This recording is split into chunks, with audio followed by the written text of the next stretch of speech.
Ah, just yun, dalag mga ka-farming, oh. Healthy pa yung pagkain natin kapag organic, so walang chemicals.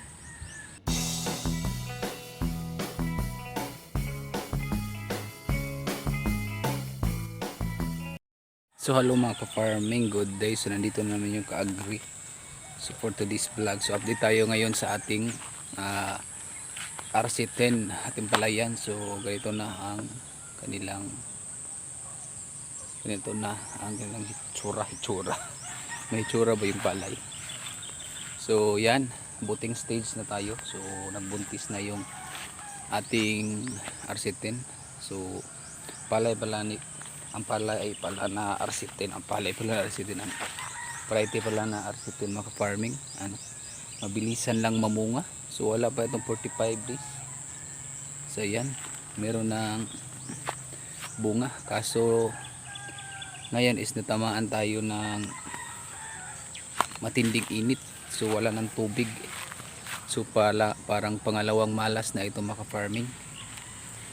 So yan yung palay natin. So ito sa gilid. So nagbuntis na siya mga farming.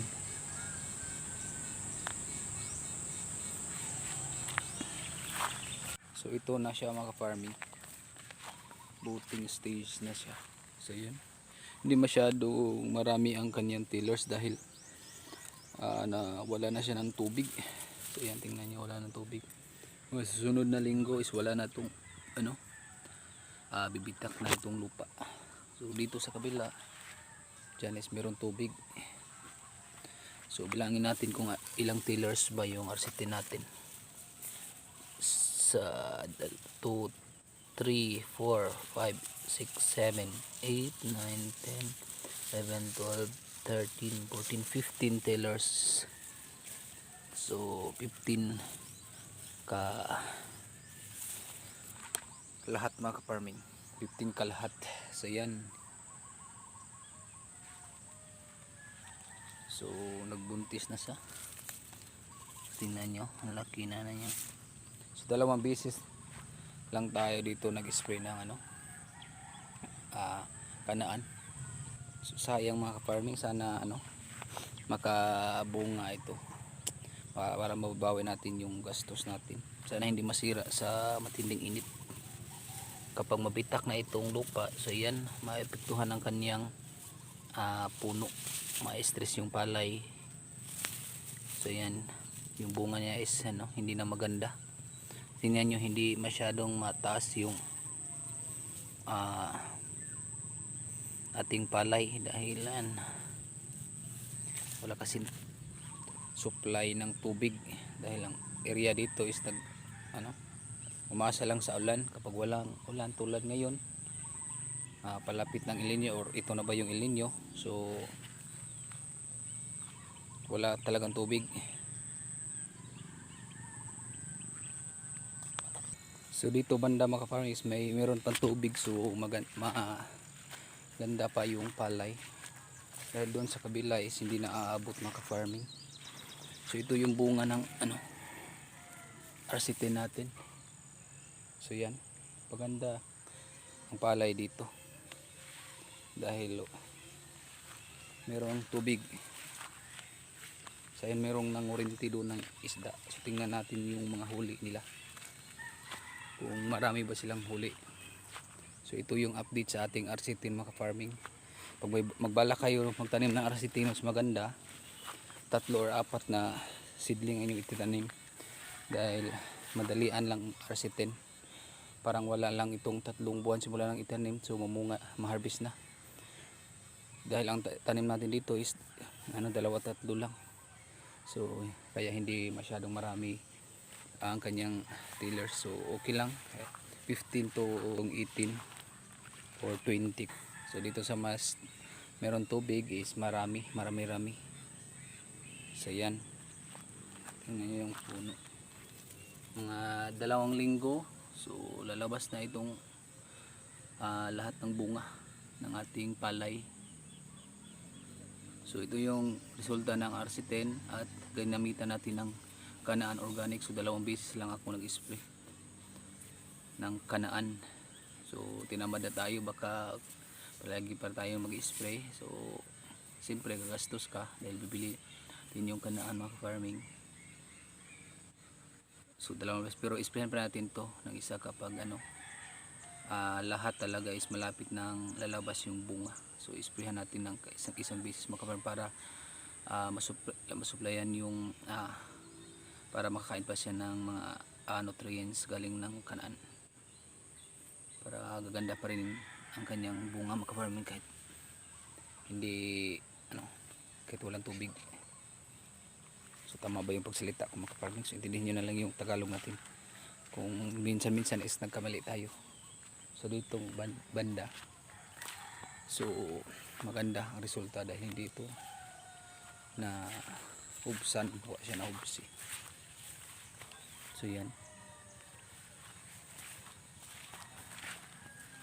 so punta tayo doon sa nagmurinti mga farming kung anong mga nahuli nila. So tingnan natin yung mahuli nila mga farming. So yan, meron ditong nangurinti. So tingnan natin yung huli nila. So marami nila mga farming, oh. Wala talagang kawala ang isda dito. Manorin din na rin. Ha? Manorin din na rin. Manorin din na rin. Tagsaraman pod. Magdiha to itong miyagi pero usaram po to sila. Dugay-dugay na. Diha mo isbabaw tag tilapia. Dito na mo? Dili makurinti ang tilapia. Ako kurinti man pero di makuha kayo. Lami na pukot. So tingnan natin yung huli nila. So yan yung huli. Sagaran bildapis, hito man din Tagalog si bildapis. So yan, marami at mayroong kaunting tilapia.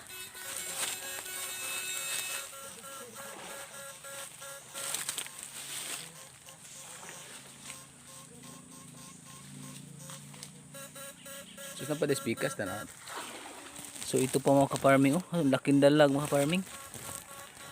So, tingnan nyo yung dalag. Ito ang laki. Maraming bildapis, hito. Yan sila. Isang itong malaking tilapia nawa man. Di man kayo maklaro. Isang laking tilapia maklaro. Es babaw dagko kay tilapia kay anak mas tang.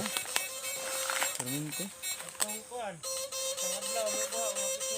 Kay 50 kilos. Ini kuha. Kana no? Mga haluan. Ang haluan? Inyo ba ibaligya? Oh, baligya. Ang dami nila mga farming, wala kang takas ang mga isda kapag ganyan karami.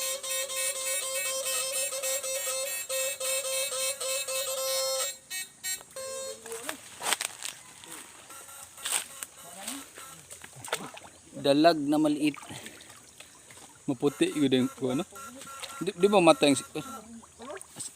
daw patanaw ko. May patay naman eh. Ay inyo ni kuha di oy. So yung tilapia mga farming, oh. Patay na ni eh. Di man inyo kuha no. Basi na po ning urinti diri gahapon. Naray. No. Just yun, dalag mga farming, oh. Laking dalag.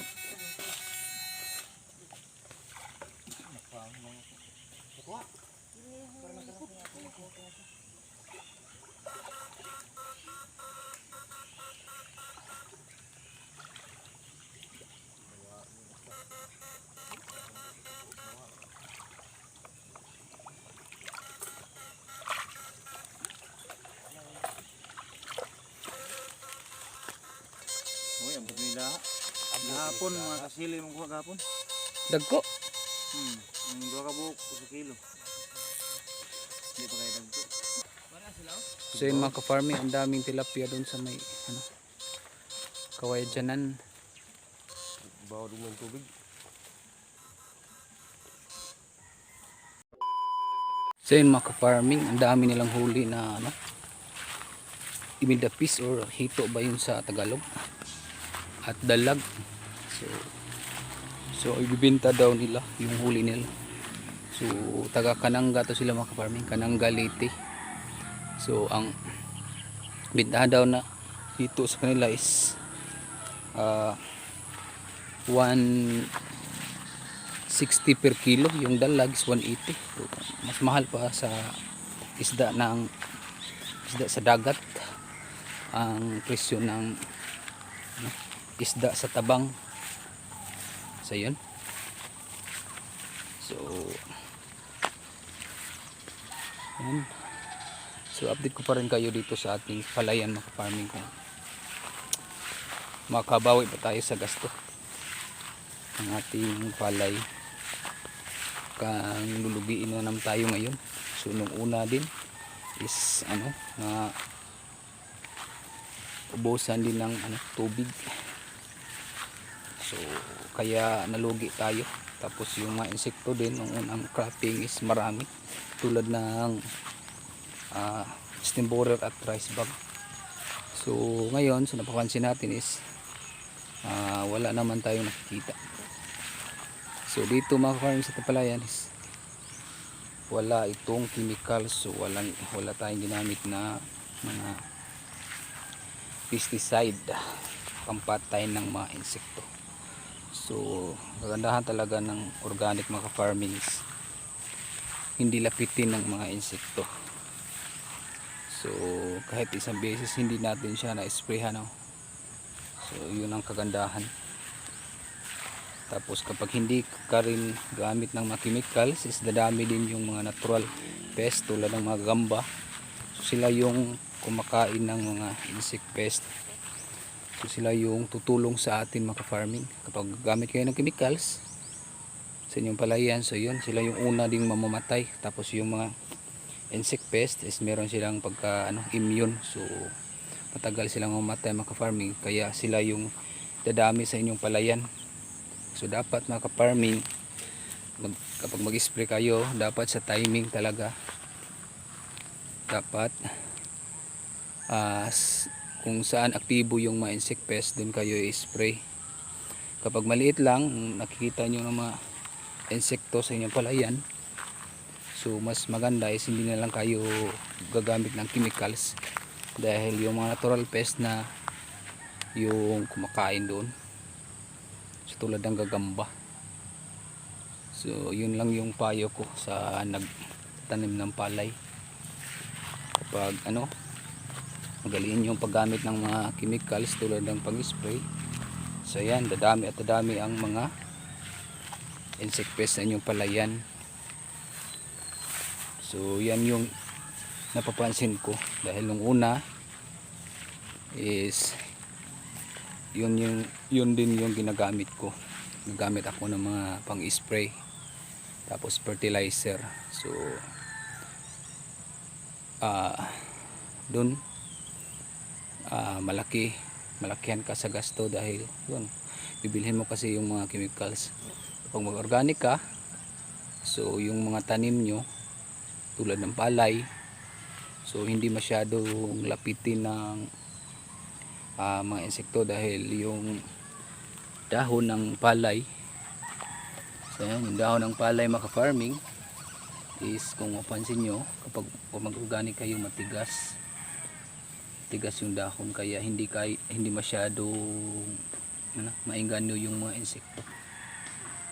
Kapag gagamit ka ng mga synthetic, so yung dahon ng inyong palay is malambot o humok. So doon pa yun